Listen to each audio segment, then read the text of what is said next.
नमस्कार, आदाब। Crime petrol dial 100 में आप सबका स्वागत है।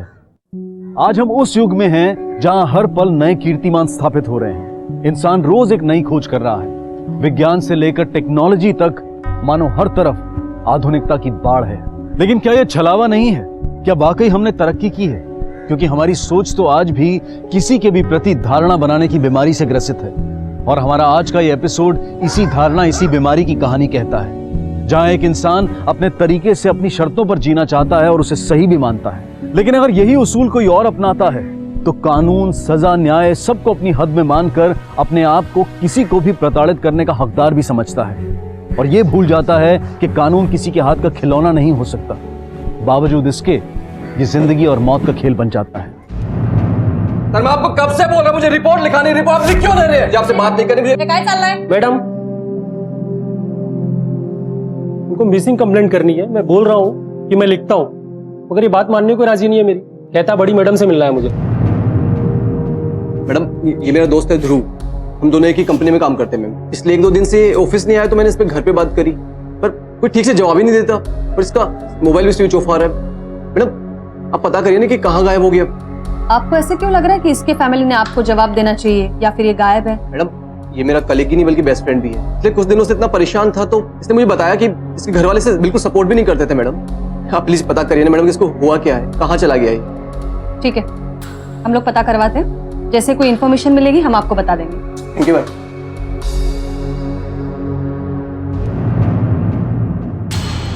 भोसले, मैम। ध्रुव के घर जाकर पता करो कि ये सच बोल रहा है या झूठ। ओके।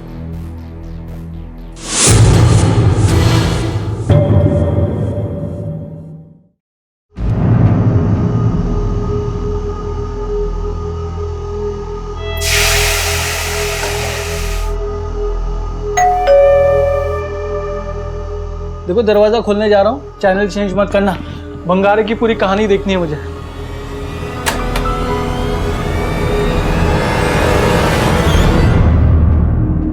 सर, वो अंकुश झूठ बोल रहा है और ध्रुव कुछ गायब वायब नहीं हुआ। वो 1 हफ्ते के लिए विपासना सेंटर गया है। लेकिन वो झूठ क्यों बोलेगा? सर, क्योंकि हम लोग उसे पसंद नहीं करते हैं। वो 1 नंबर का चालू लड़का है। उसने हमारे बेटे ध्रुव को भी बिगाड़ कर रख दिया था। इतनी देर देर तक रात को घर पे आता है, पार्टियां करता है। अब सर, उसका तो कोई है नहीं, कुछ भी करेगा तो चलेगा। लेकिन हमारे बेटे ध्रुव पर तो जिम्मेदारियां है ना। उसके माँ बाप है, उसकी अपनी बीवी है। अगर वो विपासना सेंटर गया भी है, उसका मोबाइल क्यों स्विच ऑफ है? अलाउड नहीं ना सर, उधर विपासना सेंटर में अलाउड नहीं है ऐसा फोन रखना। लेकिन टाइम टू टाइम इधर फोन करते रहता है वो। ठीक है, तो ध्रुव के साथ बात करने के लिए अभी विपासना सेंटर ही जाना पड़ेगा। अरे सर, आप वहाँ क्यों जाएंगे? उसका जब फोन आएगा तो मैं आपकी बात करवा दूंगा। वैसे आपकी बहू सुमिता से बात कर सकता हूँ? जी। आपके पति कहाँ हैं?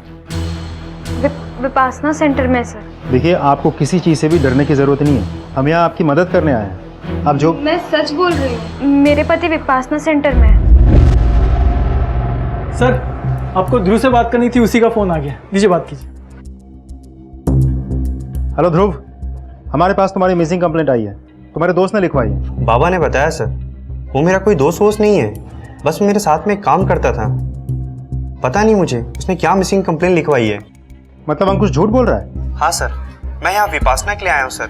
जब मुझे ब्रेक मिलता है तभी मैं आई बाबा से बात हो पाती है। ठीक, बड़ी ताज्जुब की बात है। आपके बोलते ही अचानक आपके बेटे का कॉल आ गया। मैम, मुझे लगता है ध्रुव के केस में ऐसा कुछ भी नहीं है। मैंने खुद उसके साथ बात की। वो विपासना सेंटर में है। भोसले, इस बात पर हम लोग केस क्लोज नहीं कर सकते। हमें सबूत चाहिए। और ये अंकुश से पता करो उसने फॉल्स कंप्लेंट क्यों करवाई थी, उसके पीछे क्या रीजन है। मैडम, ये मेरा दोस्त है ध्रुव। इसलिए 1-2 दिन से ऑफिस नहीं आया तो मैंने इस पे घर पे बात करी, पर कोई ठीक से जवाब ही नहीं देता। लोकल पुलिस को विपासना सेंटर भेजकर पता करवाओ कि ध्रुव वहाँ है या नहीं। Okay ma'am. कहाँ खेला तुम ये सब? अरे, पुलिस को झूठ नहीं बोलना चाहिए था। कहीं ऐसा ना हो कि कल को हम ही लोग फंस जाएं। आई चाय नहीं पीनी मुझे चाय। तो हो जाए यहाँ से। विनय पुलिस के पास अपने दोस्त ध्रुव की गुमशुदगी की रिपोर्ट लिखवाने आता है। लेकिन ध्रुव के परिवार वाले पुलिस को बताते हैं कि वो विपासना सेंटर में है। तो फिर ध्रुव की मां क्यों अपने पति से ये कह रही थी कि उन्हें पुलिस से झूठ नहीं बोलना चाहिए था? वो फंस सकते हैं। ऐसा कौन सा राज था जिसे वो छुपा रहे थे? आखिर कहाँ था ध्रुव? और वो औरत कौन थी जो लगातार पूजा पाठ किए जा रही थी? सर आप उनकी बात पर कैसे भरोसा कर रहे हो? झूठ बोल रहे हैं वो लोग। देखिए, हमारी इंक्वायरी अभी तक खत्म नहीं हुई, समय दीजिए, हम काम कर रहे हैं। पर सर ध्रुव 2 दिन से मिसिंग है, कहाँ है, क्या कर रहा है, कुछ पता नहीं सर। समझने की कोशिश कीजिए, समय लगता है। सर अगर देर हुई तो काय झालं? मैडम, ध्रुव की फैमिली ने आपको झूठ बोला है। देखिए, आपके कहने पर हम उसके फैमिली के खिलाफ कोई एक्शन नहीं ले सकते। भोसले ने ध्रुव से बात की है, वो ठीक है। पर मैम वो झूठ बोल रहे हैं, आपको मिसगाइड कर रहे हैं ना। बिहेव योरसेल्फ, अदरवाइज आपके खिलाफ एक्शन लेनी पड़ेगी मुझे। सॉरी मैडम, पर आप एक क्रिमिनल को छोड़कर एक इनोसेंट आदमी के खिलाफ केस लेने की बात कर रहे हो। हम किसी को नहीं छोड़ रहे हैं, हम हमारा काम कर रहे हैं जैसे हमें करना चाहिए। पुलिस इमोशंस पे नहीं एविडेंस पे काम करती है और आपको ये समझना चाहिए।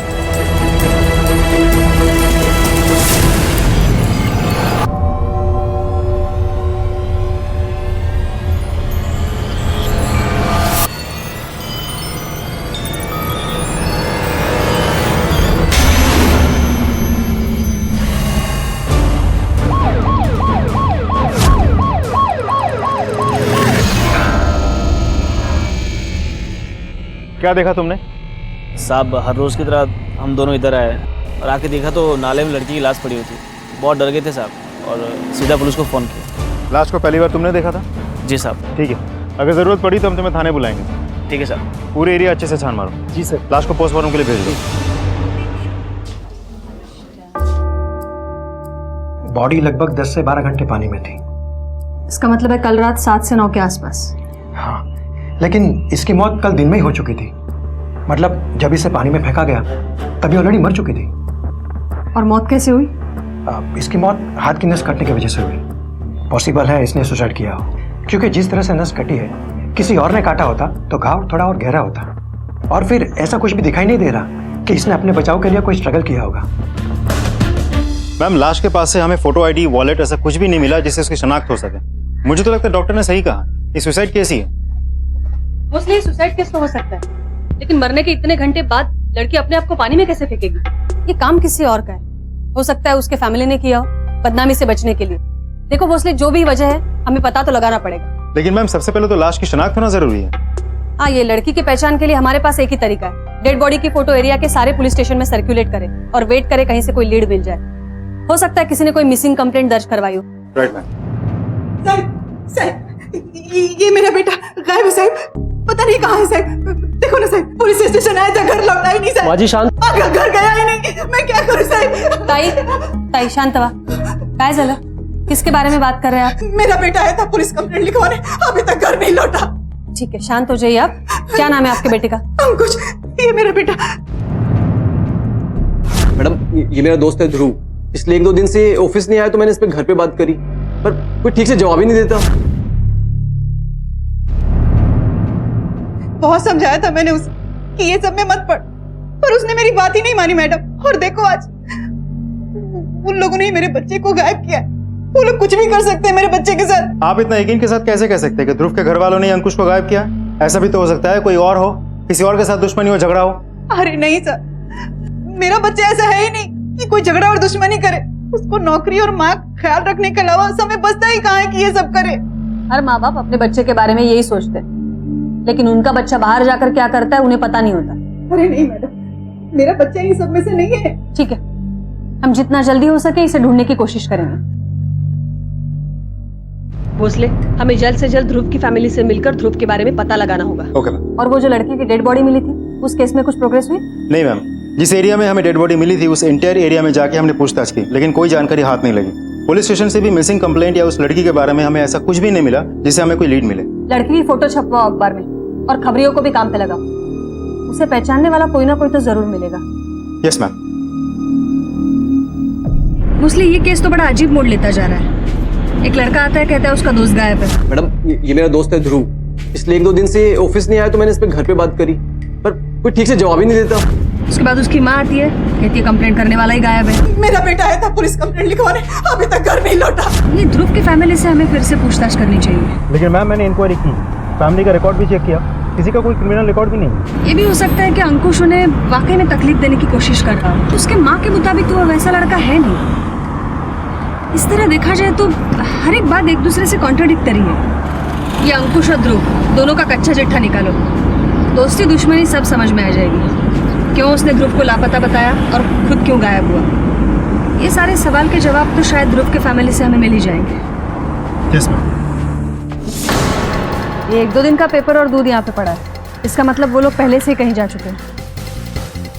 मैम, इनके घर की एक चाबी है मेरे पास, ये लोग हमेशा मुझे देकर जाते हैं।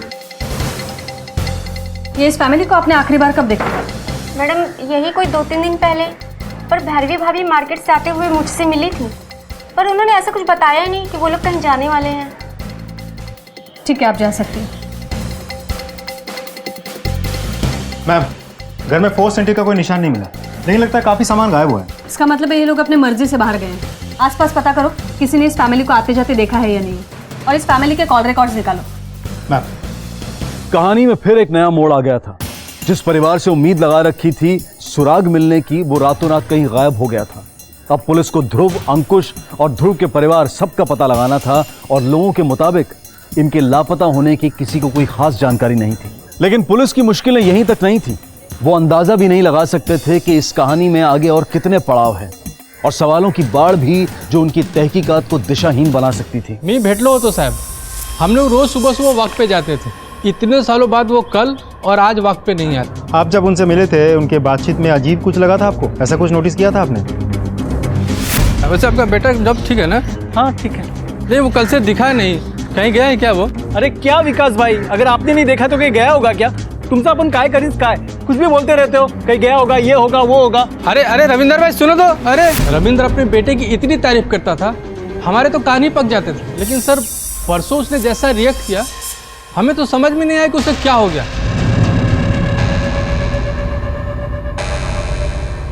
सर, कुछ दिनों से नहीं बल्कि कई हफ्तों से ये लोग अजीब ही बिहेव कर रहे हैं। अजीब बिहेवियर मतलब मैंने उन्हें कभी पूजा पाठ करते हुए देखा ही नहीं, पर अभी तो रोज वो किसी न किसी पूजा की तैयारी में लगे रहते हैं, और वो भी बड़े गुपचुप तरीके से। मैं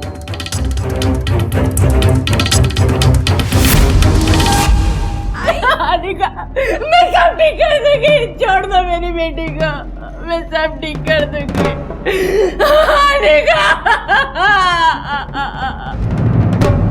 मैम, किसी ने उन्हें जाते हुए तो नहीं देखा, लेकिन पड़ोसियों का कहना है कि पिछले कुछ दिनों से वो लोग पूजा पाठ बहुत ज्यादा कर रहे थे। मैम, पड़ोसियों का ये भी कहना था कि ध्रुव का नाम सुनते ही रविंद्र बहुत अजीब तरीके से रिएक्ट करता था। तो ध्रुव से मिलना तो हमारे लिए बहुत ही जरूरी है।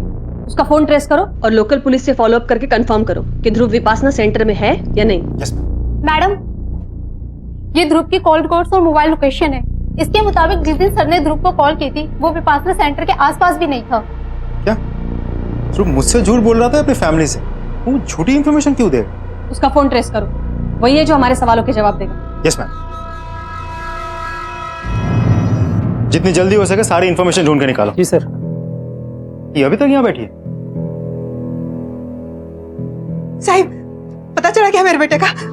मिला वो आपको? देखिए, आपका बेटा अभी तक मिला नहीं, मिल जाएगा, हम कोशिश कर रहे हैं। कोशिश? अभी भी कोशिश?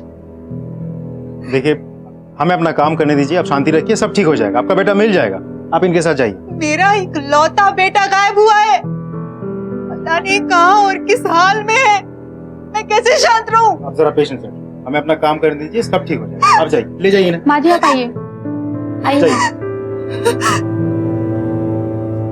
जितनी जल्दी हो सके हमें ध्रुव का फोन ट्रैक करके उस तक पहुंचना होगा। जी सर।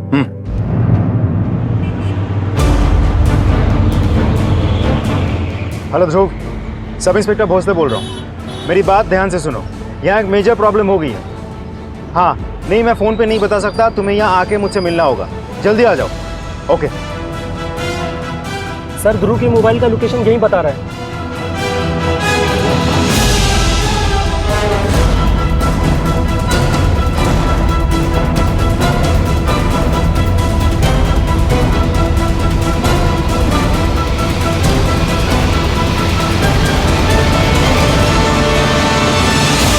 ध्रुव,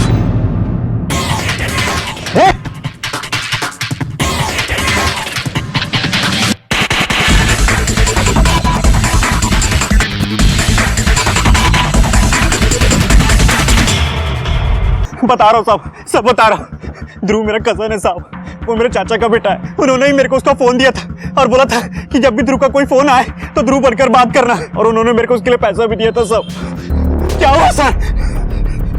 अब क्यों मार रहे हो सर? क्योंकि हम तेरी बातों पर यकीन नहीं कर सकते। इससे पहले भी तूने ध्रुव बनकर हमें धोखा दिया है, तो इस बार भी हो सकता है तूने ध्रुव का कोई नुकसान पहुंचाया हो। हाँ, उसका फोन चुरा कर खुद ध्रुव बनकर हमसे बचने की कोशिश कर रहे हैं। मैं सच बोल रहा हूँ, मैं रात दिन पीने वाला आदमी हूँ, कोई काम धंधा भी नहीं है। मैं क्या किसी को कोई नुकसान पहुंचाऊंगा साहब? दारू के कारण मैं निकम्मा हो गया, कोई काम का नहीं छोड़ा उसने मुझे। चल भोसले, ये पड़ोसियों से मिली जानकारी और अब ये मनीष, इसके बाद तो मुझे ऐसा लग रहा है ये सब ध्रुव के फैमिली का किया धरा है। इसका मतलब अंकुश भी सच कह रहा था। सर आप उनकी बात पर कैसे भरोसा कर रहे हो? झूठ बोल रहे हो वो लोग। ध्रुव के फैमिली को ट्रैक करो, जैसे सबको मिलते हैं उठाओ सबको। मैडम हमारा खबरिया आया हुआ है उस लड़की के बारे में इन्फॉर्मेशन लेके जिसकी डेड बॉडी मिली हुई थी। लेके आओ उसे। Okay ma'am. हमें अंकुश, ध्रुव और उसकी फैमिली को जल्दी से जल्दी ढूंढना होगा। Yes ma'am. मैडम मैंने पता किया है उस लड़की का फोटो को लेके। गांधीबाद का एक दुकानदार है, उसने पहचाना है उसे। उसने ये बोला है कि वो लड़की एक आदमी के साथ मेरी दुकान पर आती थी और सामान लेके जाती थी, पर उसे मालूम नहीं कि ये कौन है। ठीक है, हम पता कर लेंगे अब ये कौन है। अगर वो वहां जाती थी तो इसका मतलब है उसी एरिया में रहती होगी। उस एरिया में कोई ना कोई तो पहचान लेगा इसे। हमें पता करना होगा वो आदमी कौन था जो लड़की के साथ आता था। जा सकते हो तुम।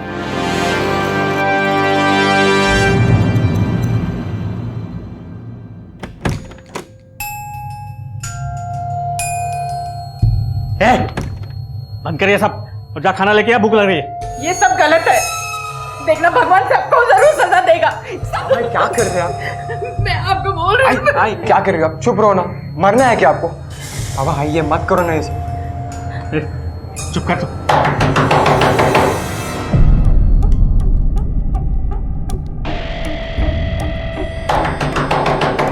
आई को अंदर लेके जाता हूँ। आई चल, आई चल।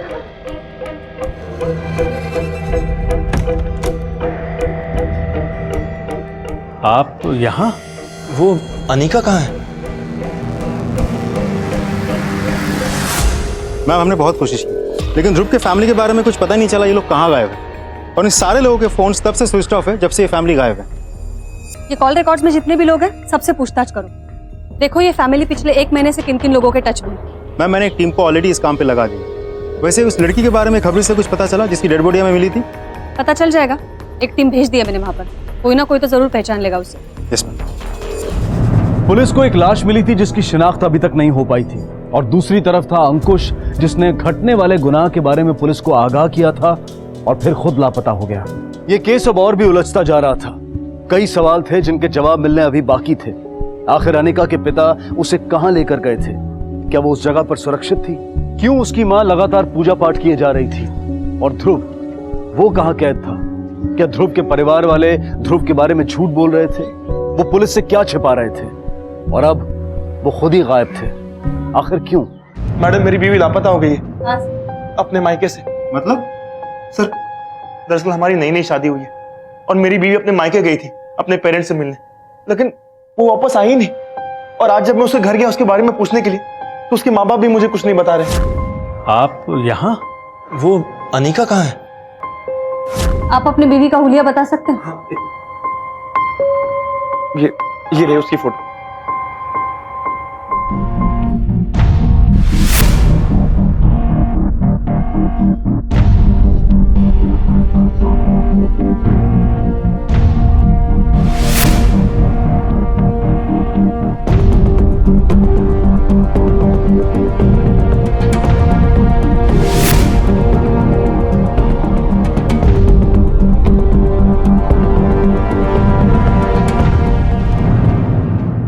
चुप कर दो। एक तो तू किसी काम का नहीं निकला, उस पर से मेरे पर इल्जाम लगा रहा तू। मैम ये झूठ बोल रहे हैं, मेरी तो इसके बिल्कुल भी खुश नहीं थी, इसलिए कहीं चली गई और ये सब इनकी वजह से हो रहा है। मैडम अब समाज में बदनामी की डर से मैंने अपनी बेटी की रिपोर्ट तक नहीं लिखवाई। देखिए आप लोग अपनी बकवास बंद कीजिए और सीधे सीधे बताइए कि अनिका कहाँ है। एक हफ्ते की शादी में आप लोग को इतना मालूम पड़ गया कि वो मुझसे दुखी थी? हाँ अरे मैम अभी तो हम लोग ठीक से एक दूसरे को समझ भी नहीं पाए थे। यही तो मैडम, शादी के बाद कोई समझने बैठता है क्या कि अपना घर बसाता है? और तेरे से तो कुछ हुआ नहीं ना? बताऊं मैडम को मैं? ये आप कैसी बातें कर रहे हैं? अरे बाप है आप उसके, बोलने से पहले कुछ तो सोचिए क्या कह रहे हैं आप। शांत हो जाओ तुम लोग। इतना बताओ वो यहाँ आई थी या नहीं आई थी? और आप मैडम, आपको कुछ नहीं कहना है? मैडम वो क्या बोलेगी? वो भी वही बोलेगी जो मैं बोल रहा हूँ। जब तक आपसे कुछ पूछा नहीं जाए चुपचाप खड़े रहो, बोलने का मौका मिलेगा आपको भी, तब देखते हैं कितने सवालों के जवाब दे पाते हो।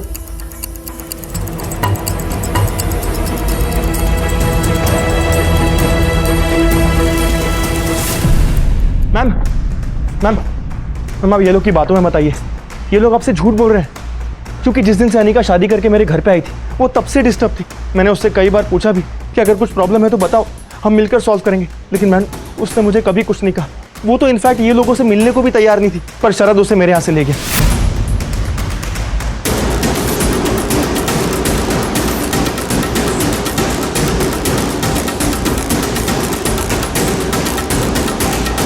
अच्छा शरद सुन ना, ऐसा नहीं हो सकता कि तुम इसे यहाँ से 1-2 दिन बाद लेके जाओ? जीजू आप इतना पॉजिटिव क्यों हो रहे हो? 1-2 दिन में आ जाएगी। आप उन्हें अभी मिल रहे हो तो कितना मिस कर रहे हो? आई उन्हें बहुत मिस करती है। मैं खुद उन्हें 1-2 दिन में छोड़ने आ जाऊंगा। मैंने अनिका को कई बार फ़ोन भी किया, लेकिन ये लोगों ने मेरी उससे कभी बात नहीं होने दी। हमेशा कोई ना कोई बहाना बना के टाल देते थे। फिर मैडम मैं भी अपने काम काज में इतना बिजी हो गया कि मुंबई से आ ही नहीं पाया। अगर तुम्हें पहले से डाउट था तो तुम्हें खबर कर देनी चाहिए थी। अभी तुम जा सकते हो, जरूरत पड़ी तो बुला लेंगे। ठीक है। अगर यहाँ पे कुछ हुआ था तो पड़ोसियों ने जरूर नोटिस किया होगा।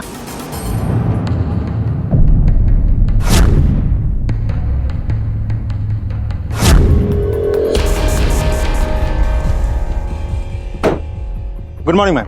भोसले, ये ध्रुव के पड़ोसियों के हिसाब से ध्रुव के फैमिली ने अचानक से कोई पूजा पाठ शुरू कर दिया था। सेम केस अनिका के फैमिली के साथ भी है। क्यों दोनों फैमिलीज में अचानक से पूजा पाठ का शुरू होना मुझे कोइंसिडेंस नहीं लग रहा है। हो ना हो ये दोनों मिसिंग केस में कुछ ना कुछ तो कनेक्शन है, और जिस कनेक्शन तक हम लोग पहुंच नहीं पा रहे।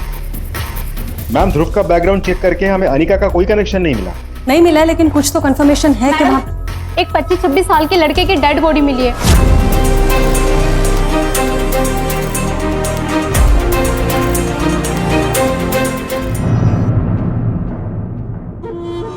Dead body?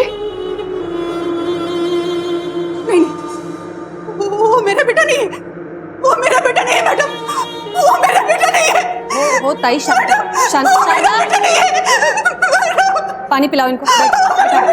बसा तुम्हें, बस शांत बाबा से बसा तुम्हें।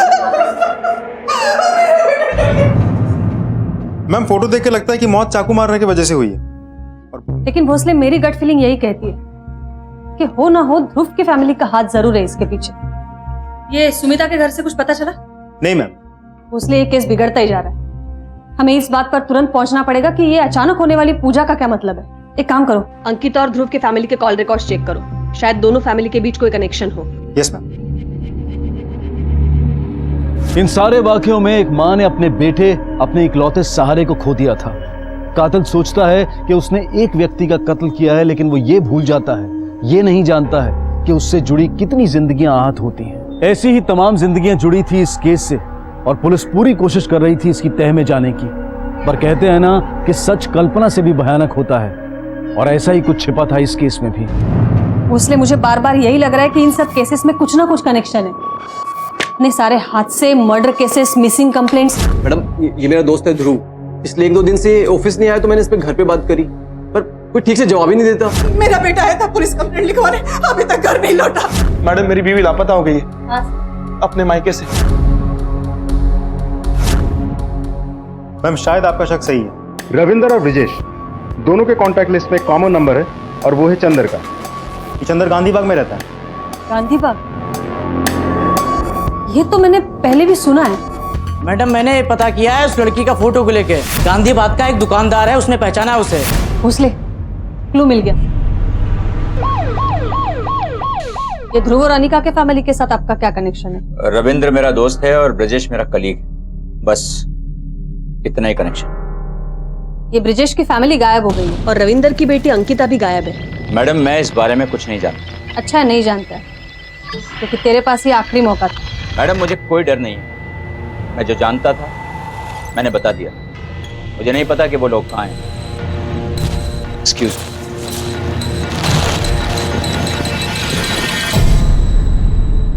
तो कुछ ज्यादा ही ओवर कॉन्फिडेंट है। भोसले, इसका प्रेजेंट पास्ट सब निकालो।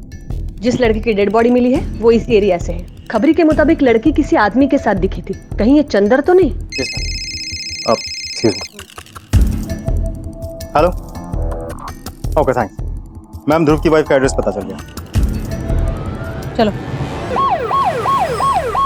तुम्हारे सास ससुर गायब है, पति लापता है, और यहाँ छुप कर बैठी हो तुम। सर, मैं यहाँ अभी आई हूँ। ओ बहू, हाँ मर गई ये भी ना, सुनती नहीं है। जा जल्दी से जाके सामान पैक कर, जल्दी जा। मैं हम कहाँ जा रहे हैं आई? अब ज्यादा सवाल मत कर, जब समय आएगा ना सब पता चल जाएगा, जल्दी जा। आई, मैं अपनी आई के घर चली जाऊँ? क्यों क्यों? वहाँ जाके फंसाएगी हमको? हाँ? नहीं नहीं नहीं आई, कि किसी को मैं कुछ नहीं बोलूंगी। छोड़ो ना इसे, रहने दो इसे, छोड़ो। चलो चलो तुम चलो, चलो चलो छोड़ो। हाँ रहे, चल तेरी माँ क्या, चल। ठीक है, हमारे परमिशन के बिना कहीं नहीं जा सकती तुम, यही रहना होगा।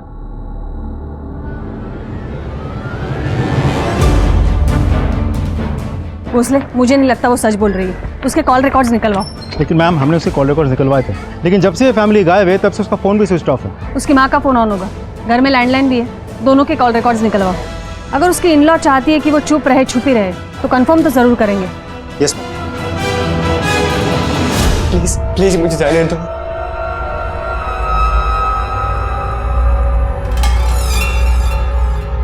टेंशन मत ले, तेरी कंपनी के लिए तो लाए थे।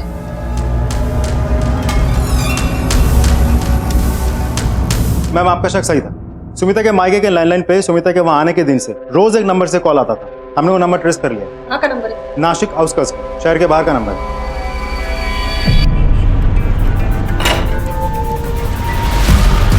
तुझे क्या लगा था हमें चकमा देके भाग जाएगा? हाँ? इसके बीवी को उठा के लगाओ, घर की तलाशी लो अच्छे से। चल चल। बोल बोल।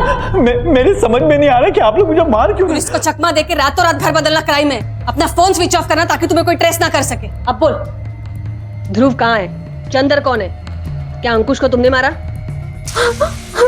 हमें लगा कि आप लोग हम पर शक कर रहे हैं, इसलिए हमें परेशान करेंगे, इसलिए हम लोग गायब हो गए थे। आपको अब भी लगता है कि ये सब कहानी आपको हमें सुनानी चाहिए? हम कोई कहानी नहीं सुना रहे, हम सच बोल रहे हैं। बोलो, ध्रुव कहाँ है? क्या किया तुम लोगों ने उसके साथ? सच बोल रही है, सच में। यही तो प्रॉब्लम है कि आप सच नहीं बोल रही हैं। आपसे सच उगलवाना पड़ेगा, समझ गई आप? तब तक खातिरदारी करो जब तक सच नहीं बोल देती। मैम, एक क्रिमिनल जैसा तोड़ा उसको, फिर भी मुंह नहीं खोला। रविंद्र का भी यही हाल है, देखते कब तक चुप रहता है। मैम, उनके घर से हमें एक चाकू मिला है जिसपे सूखे खून के निशान है। उस चाकू को हमने फॉरेंसिक लैब भेजा, कल शाम तक रिपोर्ट आ जाएगी।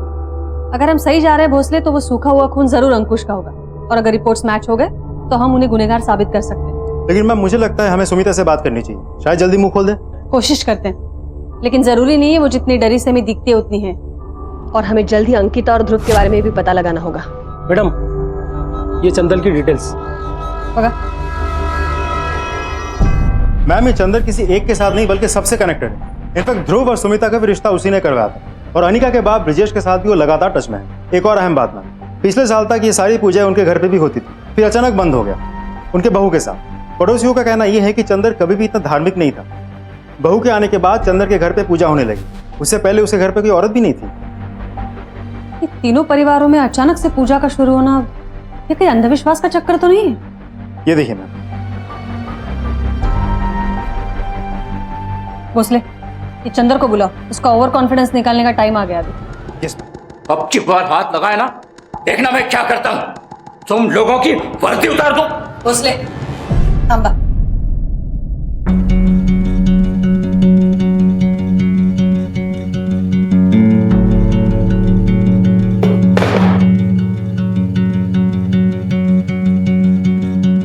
माफ कर, गलती हमारी है, हमें इतना हार्श नहीं होना चाहिए, लेकिन आप भी हमारी मजबूरी समझिए ना। 2 डेड बॉडीज मिली है, 2 लोग मिसिंग है।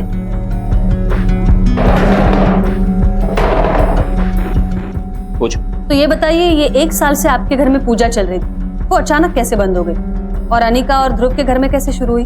मैडम, ये पूजा मैं नहीं, मेरी बहू कर रही थी। जब वो शादी करके आई तब ये पूजा उसने शुरू की। मैं तो वही कर रहा था जो एक अच्छे ससुर को करना चाहिए। सारी फैमिलीज आपस में कनेक्टेड है, और औरतों का फेवरेट टाइम पास तो पूजन ही है ना मैडम, इसलिए हर घर में पूजन शुरू हो गई। भोसले, इसे जानते हो? देखिए, हमारे इंटेलिजेंस की और एक्सपीरियंस की थोड़ी इज्जत रख लीजिएगा और ये मत कहिएगा कि आप इसे नहीं जानते, क्योंकि गांधी बाग में काफी लोगों ने आपको इसके साथ देखा है। अरे लोगों के कहने से क्या होता है मैडम, मैंने कहा ना मैं नहीं जानता मतलब नहीं जानता। और अब तूने ज्यादा स्मार्ट बनने की कोशिश की तो इतना मारूंगी तुझे कि सब याद आ जाएगा। भोसले, कब मारा याला, ये जन्म की तो क्या सारे जन्म की याद आ जाएगी। सतीश, पर चंदा टूटने को तैयार ही नहीं है। कोई ना कोई तो टूटेगा। ध्रुव की फैमिली से, अनिका की फैमिली से कोई तो होगा जो मुंह खोलेगा। Excuse me. हेलो, कहाँ? ठीक है, हम पहुंच रहे हैं। मैम, एक और डेड बॉडी मिली।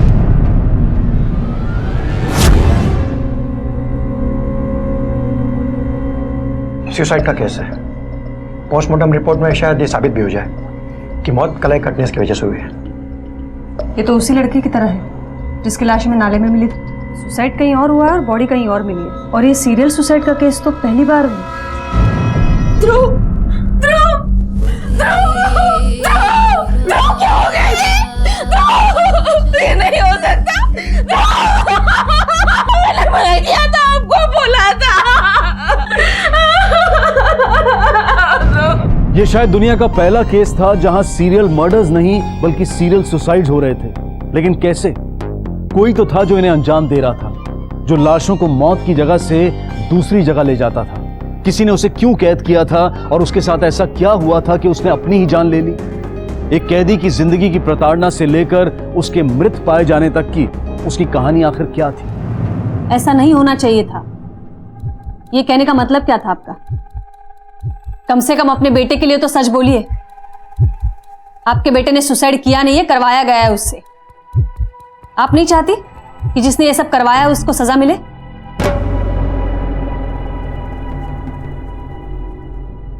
ले जाओ इसे।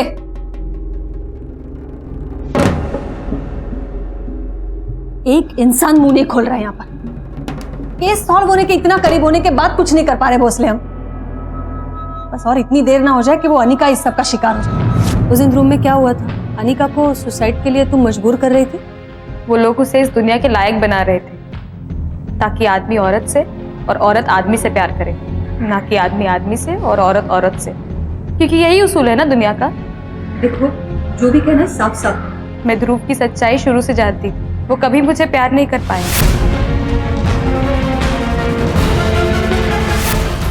शांति रखो, ठंडे दिमाग से सोचो। अरे जरूर कोई ना कोई रास्ता निकलेगा। याद है चंदन भाई साहब ने क्या किया था अपनी बहू के साथ? हम भी वही करेंगे। मैं हैरान थी उनके उपाय सुनकर। चंदन अंकल की बहू मेरी सहेली थी, बल्कि उन्होंने ही मेरी शादी करवाई थी। मैं बहुत खुश हूँ कि तुम ठीक हो गई। मैं कोई ठीक वीक नहीं हुई दीदी, बस ठीक होने का नाटक कर रही हूँ। क्यों? क्योंकि अगर मैं ठीक होने का नाटक नहीं करूँगी तो ये लोग फिर से वही सब करेंगे मेरे साथ। बाकी लोगों से ज़बरदस्ती बलात्कार करवाएंगे मेरा। इससे तो अच्छा है कि उमेश ही मेरे साथ। ये घटिया उपाय किसने निकाला था? और मैं भी बचने के लिए यही रास्ता अपनाना चाहती थी। जब मेरे सौतेले बाप ने पहली बार मेरा बलात्कार किया था, क्योंकि मैं वैसी बेटी नहीं थी जैसी बेटी वो चाहते थे। मैं बहुत छोटी थी। बार बार तय किया कि मैं अपनी जान ले लूं, नहीं ले पाई। फिर इन लोगों को देखकर लगा कि मैं इन लोगों को बचाने के लिए ही बच गई। इसे बचाना नहीं, कत्ल करना है। अब जो चाहिए वो कहिए, लेकिन मैंने इन लोगों को आजाद कराया है। इसे जानते हो? ये शालू है। मैंने गलत किया उनको मरने को बोलकर। वो उन्हें मौत से भी बदतर जिंदगी देते। सुना इकरा तुम यहाँ? किसने हक दिया तुम लोगों को किसी और को जज करने का? कोई कैसे जिए कैसे मरे, किसी का रेप करवाओ या किसी को मरने पर मजबूर कर दो। भोसले, मारो सबको। यहां सच वाकई में कल्पना से भी भयानक था, जहां एक बच्ची का उसके ही पिता द्वारा बलात्कार किया गया क्योंकि वो उसके मुताबिक सही नहीं थी। और 4 लोगों के साथ मिलकर हैवानियत की सारी हदें पार की गई। आज के समाज में भी अगर इंसान के सामने कुछ ऐसा आता है जो उसकी समझ में नहीं आता, तो वो या तो सजा देने पर उतारू हो जाता है या फिर कर्म कांड के सहारे उसे लाइलाज बना देता है। क्यों इंसान को सिर्फ इंसान समझकर जीने नहीं दिया जा सकता? क्यों सभी को सही और समीकरणों में कसने की जरूरत है? और आखिर सही और गलत का फैसला करेगा कौन? वो लोग जो खुद दिमाग से बीमार हैं। इस केस से जुड़े सभी लोगों पर अदालत में सुनवाई चल रही है। समस्या चाहे कैसी भी और कितनी भी बड़ी क्यों ना हो, लेकिन आत्महत्या उसका हल नहीं हो सकता। सुमिता ने पुलिस की मदद लेने की बजाय एक ऐसा रास्ता निकाला जिसने कई जिंदगियां समाप्त कर दी, जिसके लिए उसे जेल भेजा गया। अनिका इस खेल से बच गई और जिंदगी के मायने और शांति ढूंढने की उम्मीद बनी रही, जिसमें उसके परिवार ने उसका साथ दिया। लेकिन अंकुश की मां तमाम जिंदगी अकेले जीने के लिए मजबूर थी, अपने बेटे की मौत का दुख अपने साथ लेकर। जब भी अपने आप को किसी व्यक्ति या विचारधारा के प्रति हिंसक पाएं, तो उससे दूरी बना लें, क्योंकि ये रास्ता सीधा जेल तक ले जाता है। कहीं तेरा बाप तो बदला नहीं ले रहा है हमसे? मेरा बाप इस घर की नींव बचाने के लिए रोज अपनी कब्र खोद रहा है। यही तो, अपनी कब्र खोदते खोदते झल्ला गया होगा और अब मेरे बाप की कब्र खोद रहा है। तुमने कौन सी नींव जोड़ी है उनकी? क्या पता कब्र ही खोद रहे हो। औरत है, औरत बन कर रहे।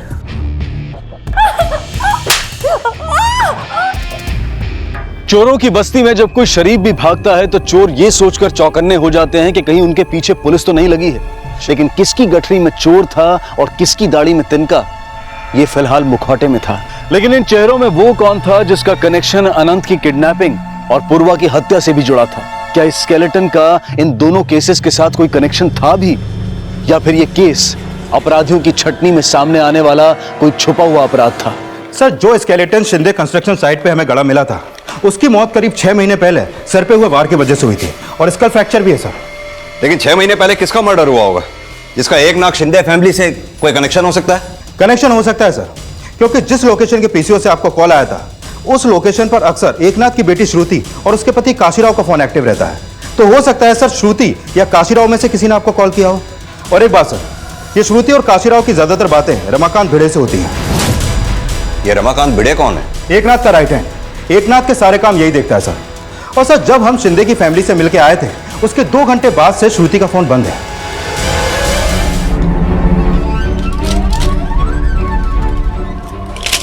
हेलो ताई, 300 रुपया।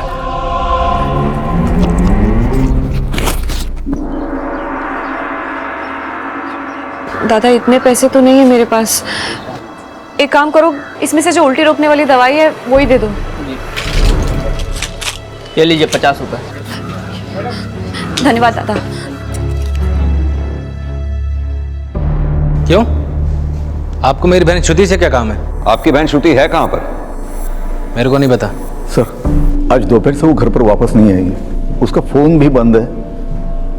लेकिन बात क्या है सर?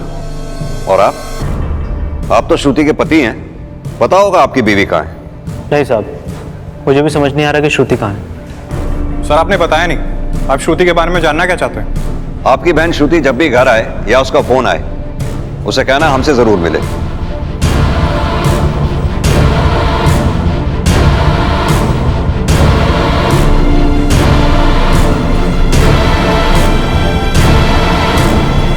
सर, कहीं ऐसा तो नहीं जो कॉल हमको आया था वो श्रुति नहीं करवाया हो सकता है श्रुति को अपने बाप से कोई प्रॉब्लम हो। पता करो श्रुति का फोन आखिरी बार कहां बंद हुआ था।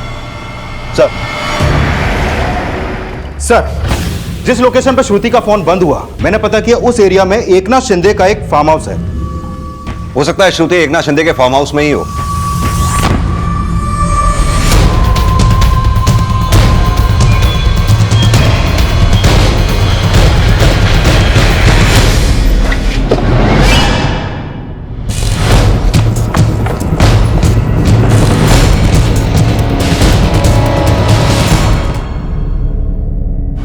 ये तो बोलती थी कि काशी के बिना जी नहीं सकती मैं। काशी को धोखा देकर मर गई वो। बाबा, अब पता चला ये भिड़े ये जो तुम्हारे पीठ पे छुरा घोंप रहा है। ये जो कंस्ट्रक्शन साइट पे आपको स्केलेटन मिला है ना, देखना उसके मर्डर में भी भिड़े का ही हाथ होगा। भिड़े का एड्रेस दीजिए हमें।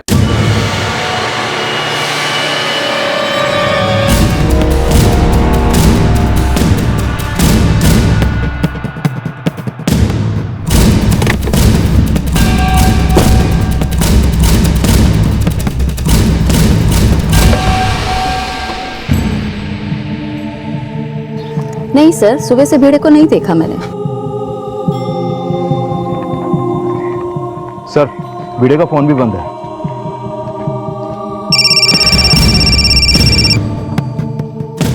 बोलो दामोदर। सर, हमने फार्म हाउस के आसपास पूछताछ की तो यह पता चला कि श्रुति के पति काशी को फार्म हाउस के बाहर देखा गया था। सर, हो सकता है काशी को श्रुति और भिड़े के अफेयर के बारे में पता चल गया हो और उसी ने श्रुति को मारा हो। ये एकनाथ के सभी फैमिली मेंबर्स की फोन लोकेशन चेक करो और इस काशी राव के बारे में भी पता करो। Okay sir. हेलो, अगर अनंत सही सलामत चाहिए तो कल तक पैसे दे दो, नहीं तो मार देंगे अनंत को। नहीं नहीं अनंत को कुछ मत करना प्लीज। मैं कोशिश कर रहा हूँ। मेरी बात सुनो। मैं hello hello hello hello hello. क्या हुआ मेरे अनंत को? बोलो क्या हुआ? सर, जिस पीसीओ से आपको कॉल आया था उसकी लोकेशन रामवाड़ी की है। शिरके, ये भिड़े भी गायब है और उसका फोन भी बंद है। लेकिन सर, समझना यह भी होगा कि जिस किडनैपर की मौत हॉस्पिटल में हुई थी उससे जब आपने ये पूछा कि अनंत की किडनैपिंग किसने करवाई तो उसने एकनाथ का नाम क्यों लिया? एकनाथ? लेकिन उस किडनैपर ने सिर्फ एकनाथ बोला, शिंदे नहीं बोला। हो सकता है वो ये बोलना चाहता हो कि एकनाथ का आदमी या एकनाथ का सेक्रेटरी, या फिर ये भी हो सकता है वो एकनाथ नहीं, एकनाथ से संबंध रखने वाले उसके किसी रिश्तेदार का नाम लेना चाहता हो, जैसे एकनाथ के बेटी, बेटा, नौकर या फिर कोई भी। लेकिन फिलहाल हमारा शक भिड़े पर इसलिए है क्योंकि वो गायब है। शिरके, कहीं ऐसा तो नहीं श्रुति के मर्डर का राज अनंत के किडनैपिंग के किसी राज से भी जुड़ा हो? सर, मैंने श्रुति के पति काशी राव का बैकग्राउंड चेक किया। वो एकनाथ के बिजनेस राइवल के अटेम्प्ट टू मर्डर के केस में जेल भी जा चुका है। सर, काशी के अलावा एकनाथ की फैमिली का कोई भी मेंबर उस फार्म हाउस पे नहीं था जहां पर श्रुति की लाश मिली थी। और हाँ, एक और बात सर, पोस्टमार्टम की रिपोर्ट के हिसाब से श्रुति की मौत गला घोटने से हुई है और उस दिन दोपहर 3 से 4 के बीच हत्या का वक्त है। और सर, काशी का फोन भी उसी समय वहां पर एक्टिव था। शिरके, लेके आओ इस काशी को। साहब, मैंने श्रुति को नहीं मारा। तूने मारा या नहीं मारा, ये तो हम तेरे से सच निकलवा ही लेंगे। अपने ससुर को फंसाने के लिए ही तूने अनंत की किडनैपिंग कराई हो? नहीं साहब, मैंने ऐसा कुछ भी नहीं किया है। एक बात बता, श्रुति का भिड़े के साथ अफेयर था, ये बात तू पहले से जानता था? नहीं साहब। तो फिर एकनाथ शिंदे के जिस फार्म हाउस से हमें श्रुति की लाश मिली, तेरा फोन वहां एक्टिव था, कैसे? अब तो खुद बताएगा या हम अपने तरीके से निकलवाएं? साहब, मैं फार्म हाउस पे गया था, लेकिन मेरे ससुर जी ने मुझे बोला था कि वहां पर एक मीटिंग है, इसलिए मैं गया था। साहब, मैंने श्रुति को नहीं मारा। अब मेरा यकीन कीजिए, जब मैं वहां गया तो श्रुति मरी पड़ी थी। या फिर कहीं ऐसा तो नहीं तू वहां पहुंचा, तूने अपनी बीवी श्रुति को भिड़े के साथ वहां देखा हो? साहब, मुझे फंसाया जा रहा है मेरी बीवी की मर्डर केस में। मुझे नहीं पता कि मेरी बीवी को भिड़े ने मारा या और किसी ने। साहब, जब मैं वहां पहुंचा,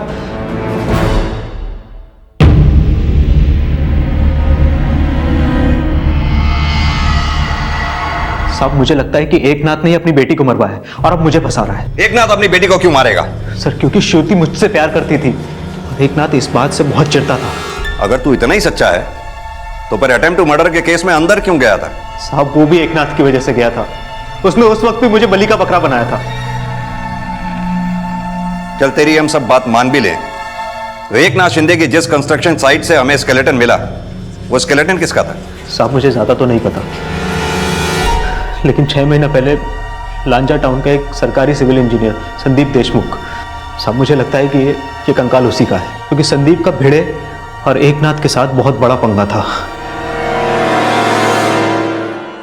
आपके भिड़े ने मारा हमारी श्रुति को। पहले उसे बहकाया है, फिर जान से मार दिया है। देख लिया किस आपको दूध पिला रहे थे आप। जान से मार दूंगा भिड़े को, देखना।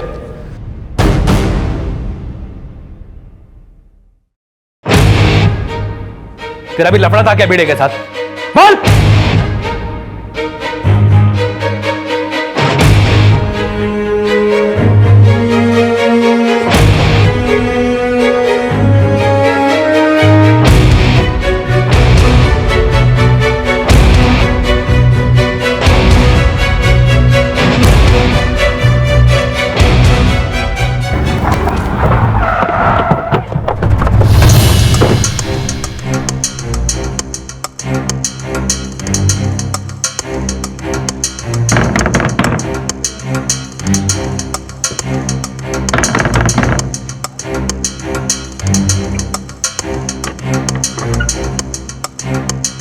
चलिए तो लॉक है।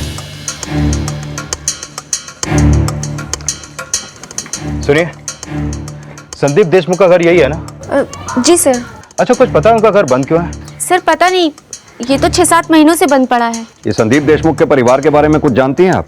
सर संदीप जी अपनी वाइफ और बेटी के साथ यहाँ रहा करते थे, लेकिन उनकी वाइफ तो काफ़ी टाइम पहले गुजर गई थी। और सर बाद में संदीप जी भी लापता हो गए और बेचारी उनकी बेटी कुछ समय बाद वो भी अपने किसी रिश्तेदार के यहाँ चली गई। किस रिश्तेदार के यहाँ? सर इसका मुझे आइडिया नहीं।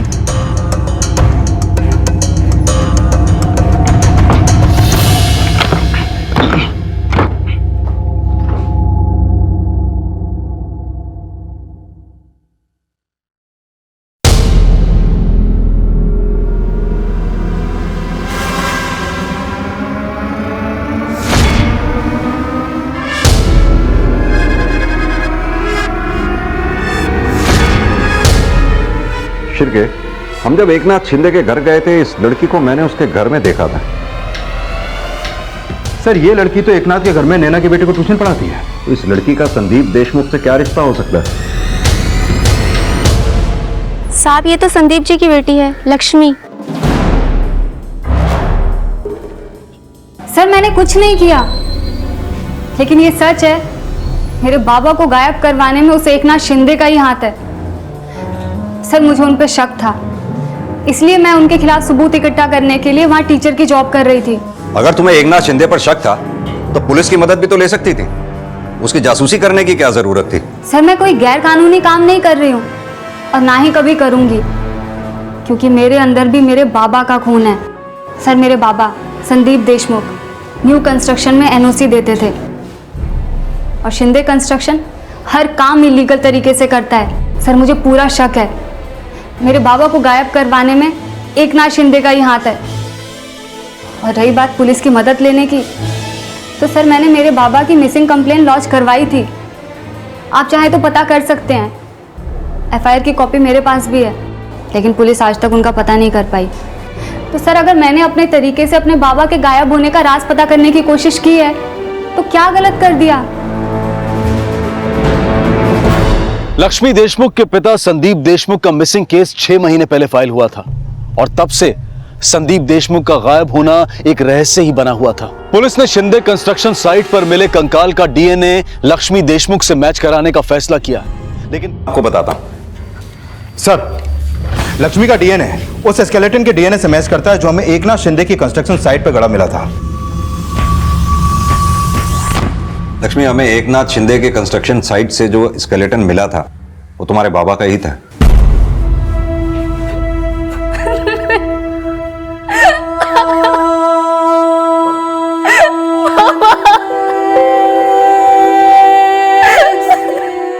लक्ष्मी, तुमने हमें कहा था कि तुम एकनाथ शिंदे के खिलाफ सबूत ढूंढा करती थी। क्या अनंत की किडनैपिंग में एकनाथ शिंदे का हाथ हो सकता है? अगर इससे रिलेटेड कुछ भी जानती हो हमें बताओ। सर जब भी मैं उनके घर जाती थी,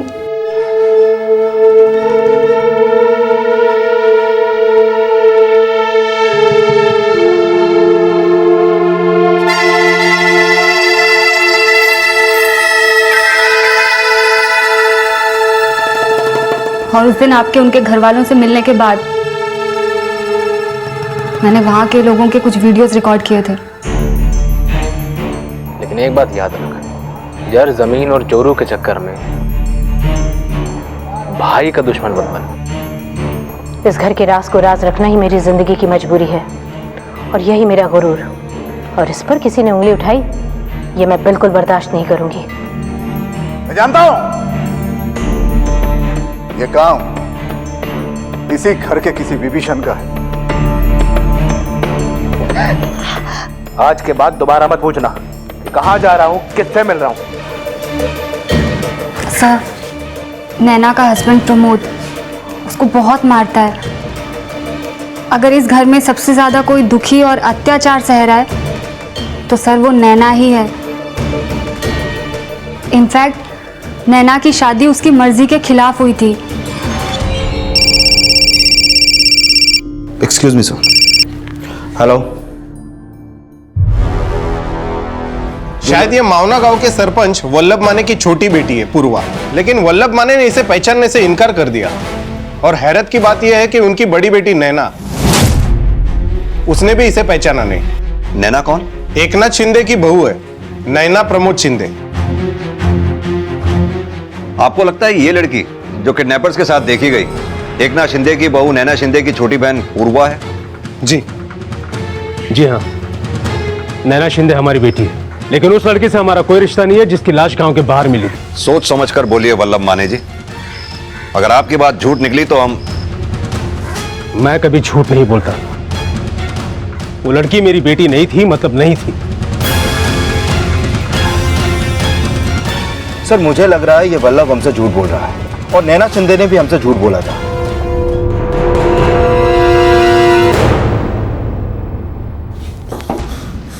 बोल, प्रमोद के कौन कौन से राज जानता है तू?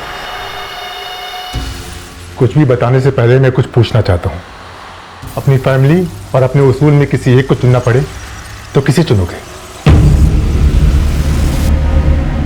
क्या वो लाश वाकई पूर्वा की नहीं थी? आप चुप क्यों हैं? सब वो लाश पूर्वा की थी।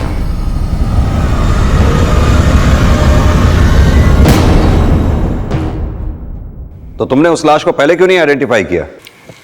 क्योंकि मेरे बाबा ने मना किया था। अगर पूर्वा तुम्हारी बहन थी तो वो उन किडनैपर्स के साथ क्या कर रही थी जिन्होंने अनंत दीक्षित को किडनैप किया था? मला नहीं माहित सर। मैं पूर्वा से तब से नहीं मिली हूँ जब से वो घर से भागी थी।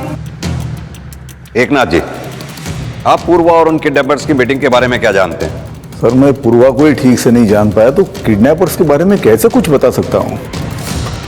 बस सर, इस घर में इससे ज्यादा और कोई कुछ नहीं जानता। लेकिन उस किडनैपर ने तो आप ही का नाम लिया था, और एकनाथ की कंस्ट्रक्शन साइट पे स्केलेटन होने का हमें फोन आना। यस, मेरे को एकनाथ शिंदे के क्राइम का मालूम है। एकनाथ शिंदे की रामवाड़ी वाली साइट पे जाइए। और अब ये श्रुति का मर्डर, इन सब बातों में कोई ना कोई कनेक्शन जरूर है शिरकी। पॉसिबल है सर। सर हो सकता है नैना शिंदे अपनी बहन पूर्वा के साथ मिलकर एकनाथ से बदला लेना चाहती हो, क्योंकि सर इस घर में नैना की इज्जत ना तो उसका पति करता है और ना ही कोई और सर हो सकता है कि स्केलेटन की न्यूज देने वाला फोन कॉल भी नैना की कोई चाल हो, और श्रुति को नैना का ये राज पता चल गया और श्रुति का मर्डर नैना की किसी साजिश से जुड़ा है। इन सब में एक बात अटपटी है, पूर्वा अगर किडनैपर से मिली हुई थी तो फिर पूर्वा का रेप और मर्डर किसने किया? अनंत की किडनैपिंग क्या वाकई नैना के इशारे पर चल रही थी, या फिर इसका असली हमराज कोई और ही है? दोबारा इसे छूना मत। छूने तो इसे तुझे भी नहीं दूंगा मैं। लेकिन तूने जिसे छुआ है वो मेरे सामने आ चुका है। भेड़े मेरे पास है। वो तूने क्या क्या कांड किए हैं, भेड़े ने मुझे सब कुछ बता दिया है। किडनैपर्स के साथ देखी गई लड़की को अब नैना शिंदे द्वारा अपनी बहन पूर्वा मान लिया गया था, लेकिन नैना द्वारा दी गई जानकारी अब भी अधूरी थी। पुलिस मान रही थी कि अनंत के किडनैपर्स वल्लभ माने के गांव मावना और आसपास के इलाकों से हो सकते हैं। उनकी पहचान के लिए पुलिस ने एक सर्च ऑपरेशन शुरू किया और जल्द ही उन तीनों किडनैपर्स की पहचान सामने आ गई। साहब ये लड़की तो भास्कर की गर्लफ्रेंड है साहब, पूर्वा, और पूर्वा की बड़ी बहन तो भास्कर को अपने छोटे भाई जैसा समझती थी। तेरे को तो मालूम ही होगा। किधर आए ये भेड़े? भाऊ अगर मैं बता दूं तो मेरे को क्या मिलेगा? पिछले केस में भी आपने मेरे को बलि का बकरा बना दिया था। चल ठीक है, पूरा बिल्डिंग तेरे नाम पे कर दूंगा। बता। भाऊ भेड़े मेरे को जिंदा मांगता है। वो कमीना मेरी बीवी के साथ सोया था। उसे जान से मारोगे? तू बस मेरे को इतना बता, भेड़े है किधर? देख वल्लभ, तू मेरे बचपन का दोस्त है। मैं तुझसे भले ही बिजनेस में आगे बढ़ गया, लेकिन अपनी दोस्ती को नहीं भूला। अपने बेटे की शादी मैंने तेरी बेटी के साथ कर दी, लेकिन तूने गलत फहमी को झगड़ा समझकर अपनी बेटी नैना के साथ मिलकर मुझे फंसाने की कोशिश की। नहीं, ऐसा न करो साहब। आपका ऐसा नहीं भूला मैंने ऐसा कुछ भी नहीं किया। अगर मेरी बेटी ने ऐसा कुछ किया है तो मुझे पता नहीं, पर मेरी बेटी को मारना मत भाऊ।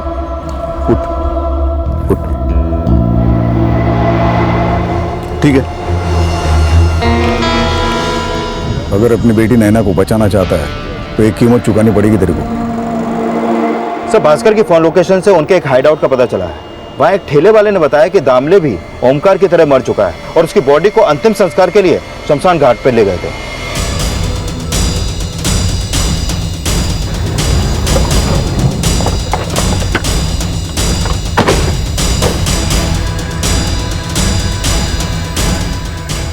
सर, क्या इसकी मौत नेचुरल मौत है या फिर ओमकार की मौत की तरह कुछ और ही चक्कर है?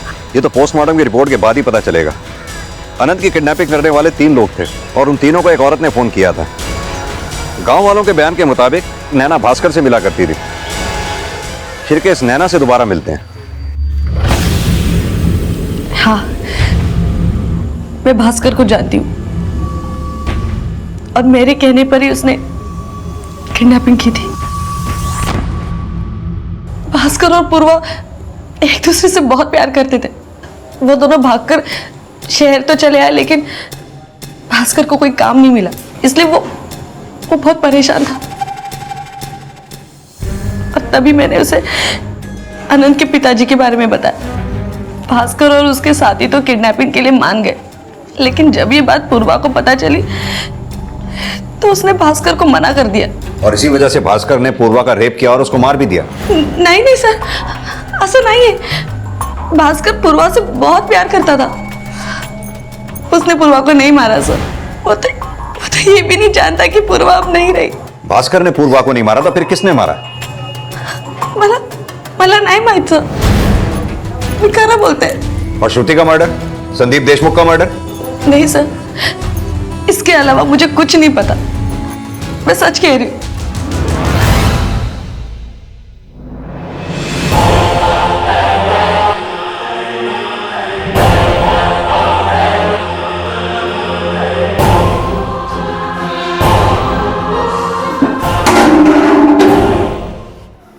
पानी पानी चाहिए, पानी।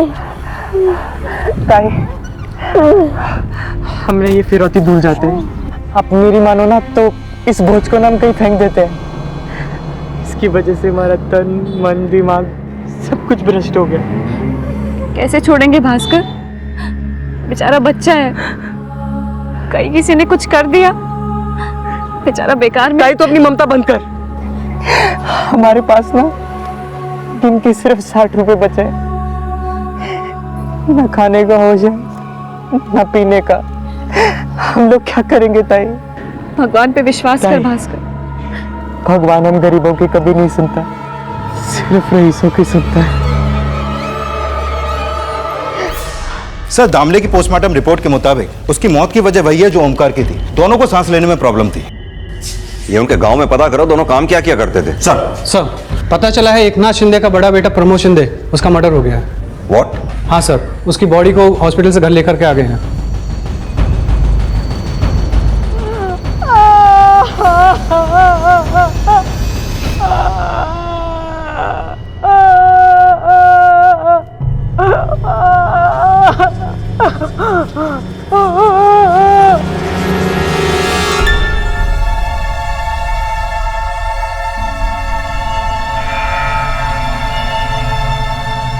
इसके पहले कोई कुछ कहे, मैं कन्फेस करना चाहता हूं।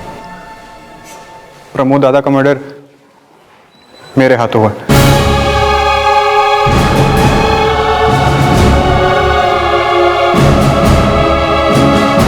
हमारे बीच में अक्सर तू मैं होती रहती थी, लेकिन आज हाथापाई भी हो। ये आदित्य की स्टेटमेंट को क्रॉस वेरीफाई करो।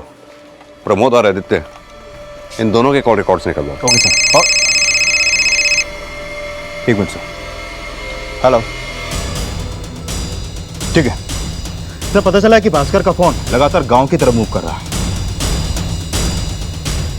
अनंत को किडनैप करने वाले भास्कर, ओमकार और दामले में से अब सिर्फ भास्कर ही जीवित था और अनंत दामले की बीवी तुलसी और भास्कर के साथ था। अरे भास्कर, तू गांव में क्यों आया है? तुझे पुलिस ढूंढ रही है पूर्वा के मर्डर केस में। क्या पूर्वा का मर्डर हो गया है? हाँ, अभी कुछ दिन पहले गांव के बाहर उसकी लाश मिली थी। शायद उसका बलात्कार भी हुआ था। तू यहाँ रुक मत, चला जा, नहीं तो पुलिस तुझे पकड़ लेगी। भास्कर, तुम जो कुछ भी करने जा रहे हो मत करो, ये सब ठीक नहीं कर रहे। मुझे भूख लगी है, कुछ खाने को दो। सर, जिस कंस्ट्रक्शन साइट पे प्रमोद और आदित्य की मारपीट हुई, वहाँ के मजदूरों का यही बयान है कि प्रमोद की हत्या गैर इरादतन हुई है। सर, दामले, ओमकार और भास्कर तीनों गोताखोर थे और ये तीनों ही वल्लभ माने के लिए काम किया करते थे। क्या काम किया करते थे? सर, वल्लभ माने गैरकानूनी तरीके से नदी के अंदर से रेत निकालकर कई सालों से उसे बेचने का काम करता आ रहा है और पिछले 15 सालों से ये वल्लभ नदी के किनारों से इतनी रेत निकाल चुका है सर कि नदी के दोनों किनारे साफ हो चुके हैं। और सर, नदी की तली से रेत निकालने के लिए वो गांव के मासूम लोगों को उन्हें गोताखोर बनाकर नदी के अंदर भेजकर रेत निकलवाने का काम करता है। और सर, ये दामले और ओमकार इसी काम की वजह से मारे गए।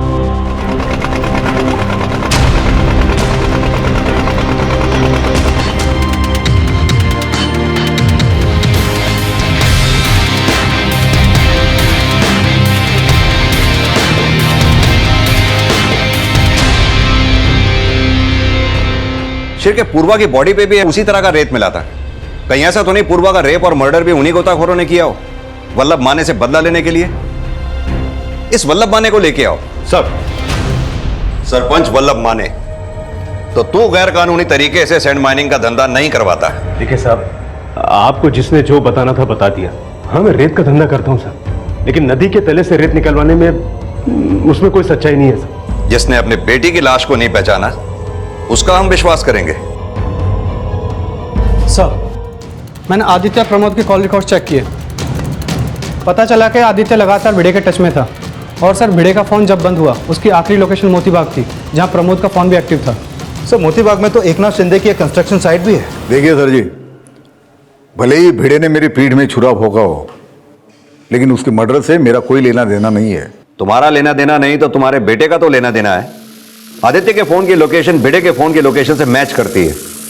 जाहिर सी बात है कि आदित्य ने ही भिड़े को मारा होगा। सर, मैं मानता हूं कि मैं भिड़े के टच में था, लेकिन मैंने उसका मर्डर नहीं किया। फिर क्यों उसके टच में थे? बाबा और प्रमोद जो गलत धंधे कर रहे थे उसके बारे में पूछ रहा था, लेकिन पता नहीं कहां से प्रमोद दादा को भिड़े के बारे में पता चल गया और उसने उसे वहां से गायब कर दिया। भी तो हो सकता है कि तुमने ही भिड़े को मारा हो, ये बात प्रमोद को पता चली हो और बाद में तुमने प्रमोद को मार दिया। हाँ, मेरा उनका झगड़ा हुआ था, लेकिन सिर्फ भिड़े के वजह से नहीं।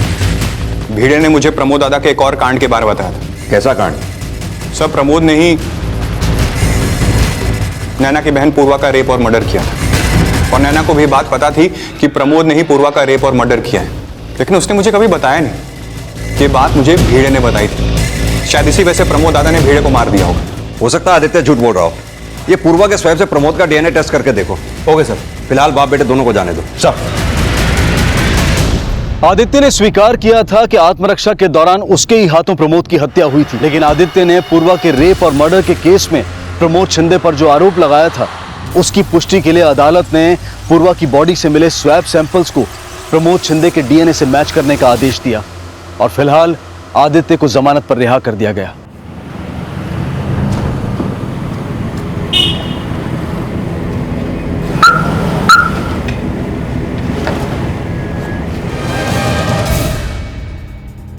हाँ, प्रमोद ने ही पूर्वा के साथ उस दिन पूर्वा मुझसे मिलने आई थी और जब वो वापस जाने लगी तब प्रमोद ने उसके साथ। तुम्हारे पति ने तुम्हारी बहन के साथ ये सब किया और तुम फिर भी खामोश रही? मैं काय करना सर, मेरे बाबा ने मुझे खामोश कर दिया। वो एकनाथ शिंदे के लिए इलीगल सैंड माइनिंग का काम करते और उन्होंने बाबा की बहुत मदद भी की, इसलिए बाबा एकनाथ शिंदे के दबाव में थे और मैं बाबा के दबाव में। ये तो साफ है कि पूर्वा का रेप हुआ था जो तेरे ही दामाद प्रमोद ने किया था और ये बात तेरी बेटी नैना अच्छी तरह से जानती थी। तू क्या जानता था ये बता। अब मुझे नहीं पता, नैना ने मुझे कभी इस बारे में बताया नहीं। तू एकनाथ के लिए सैंड माइनिंग का धंधा करता है ना, हमें सब पता चल चुका है। मैं गांव का सरपंच था तो एकनाथ नदी से रेत निकालकर इलीगल तरीके से बेचा करता था। आज से 15 साल पहले एक ट्रक के बदले में मुझे 150 रुपए दिया करता था ताकि मैं चुप रहूं, किसी से कुछ नहीं कहूं। और मार्केट में हजारों रुपए में वो रेती बेचा करता था।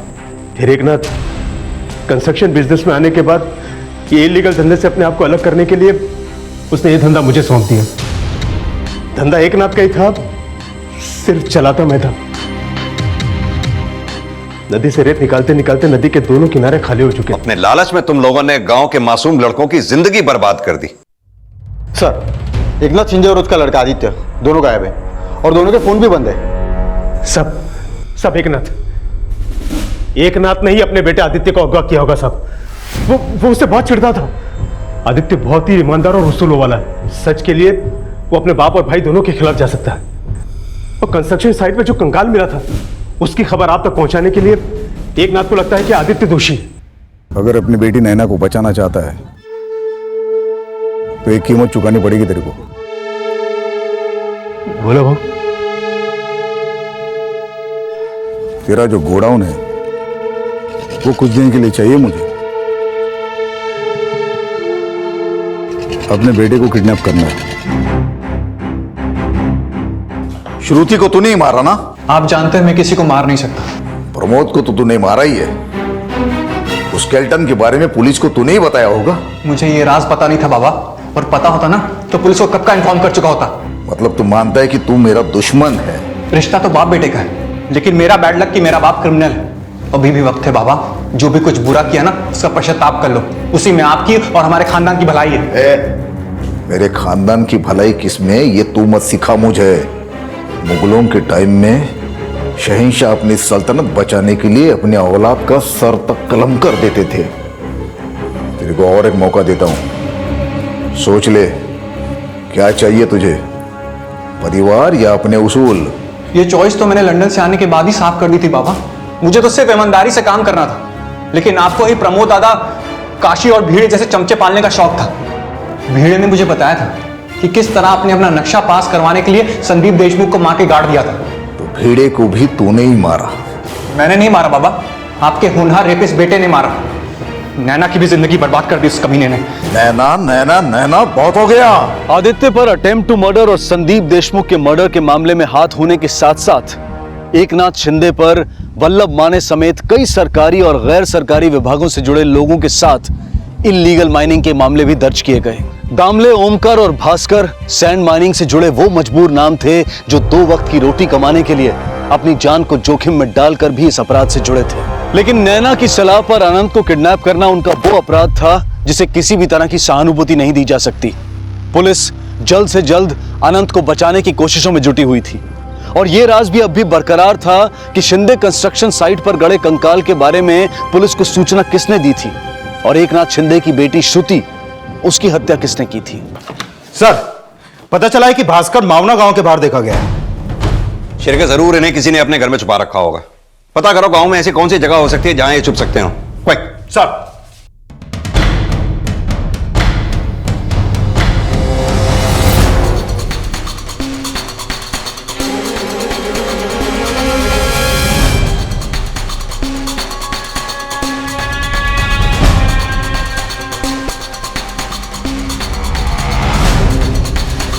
सब पुरोहित को लक्ष्मी ने ही जॉब पर लगवाया था। चलो लक्ष्मी, बोलो अब। सर, जब आप पहली बार एकनाथ शिंदे के घर गए थे, उसके बाद श्रुति और काशीराव को मैंने बात करते हुए सुना था। काशी, यही सही वक्त है इन लोगों को इनकी औकात दिखाने का। तुम संदीप की हत्या का राज पुलिस को बता दो। तो ये बात तुमने हमें पहले क्यों नहीं बताई? इसीलिए ना, क्योंकि श्रुति को तुम ही नहीं मारा है। हाँ साहब, मारना पड़ा श्रुति को। हम तो सोच रहे थे कि वो भी एकनाथ शिंदे के खिलाफ है और हम भी। साहब, हमने सोचा कि जाकर उससे हाथ मिला लेते, लेकिन हम श्रुति से मिलने फार्म हाउस गए थे, लेकिन उल्टा वो हम पर ही शक करने लगी। मैं अच्छे से जानती हूँ, तुम दोनों को एकनाथ शिंदे ने मेरी और काशी की जासूसी करने के लिए भेजा है ना। बताओ अब क्या चाल चल रहा है वो? देखो श्रुति ताई, ऐसा कुछ भी नहीं है। मैं भी तुम लोगों से क्यों बात कर रही हूँ, खुद ही फोन करके पूछ लेती हूँ।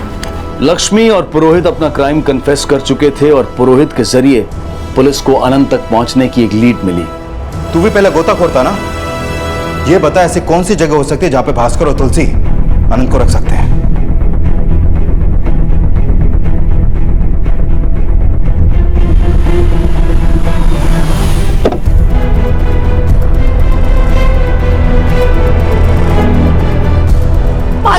हो गया है, उसको पैसा नहीं मिला ना, इसलिए येड़ा हो गया है। अनंत को मारने ले गया नदी किनारे साहब, उसे बचा लो साहब, वो मार देगा अनंत को साहब।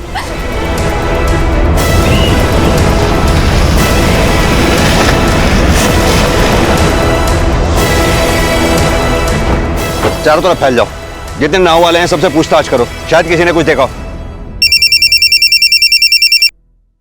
हेलो सर, हमारा अनंत वापस आ गया हमारे पास। सर, उसका किडनैपर खुद उसे हमारे पास लेकर आया है। हमारी गरीबी ने हमारा दिमाग खराब कर दिया था, जब उस मासूम को तकलीफ दे रहे थे। लेकिन साहब, अगर मैं अब भी पूर्वा की आवाज को अनसुना करता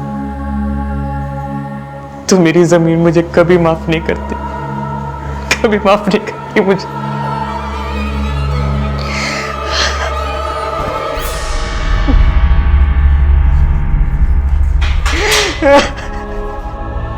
कहते हैं कि जब जागो तब सवेरा, लेकिन जो अपनी आंखें अपराध के आवेश में आकर मूंद लेते हैं, उनकी आंखें जब खुलती हैं तो नजरों में सिर्फ सलाखें ही होती हैं। अपनी बुरी किस्मत के लिए किसी को कोसने से कभी कुछ हासिल नहीं होता, और सिद्धांत ये कहता है कि मेहनत करने वाले की इच्छा की पूर्ति हो ना हो, लेकिन आवश्यकता की पूर्ति जरूर होती है। पिछले 5 दशकों से पूरी दुनिया हर साल पर्यावरण दिवस मनाती है, लेकिन प्रकृति की रक्षा का संकल्प अगर साल के 365 दिन कायम रहे, शायद तभी तस्वीर बदल सकती है। इसी विचार के साथ अब मैं अनूप सोनी आपसे विदा लेता हूं। फिर मुलाकात होगी अगले एपिसोड में एक और चौंका देने वाले केस के साथ। तब तक अपना और अपने परिवार का ख्याल रखें और देखते रहें क्राइम पेट्रोल डायल 100। सबक एक को, सीख हम सबको। जय हिंद। क्राइम पेट्रोल के और भी दिलचस्प कहानी देखने के लिए हमारे चैनल को सब्सक्राइब करें और बेल आइकॉन दबाना न भूलें।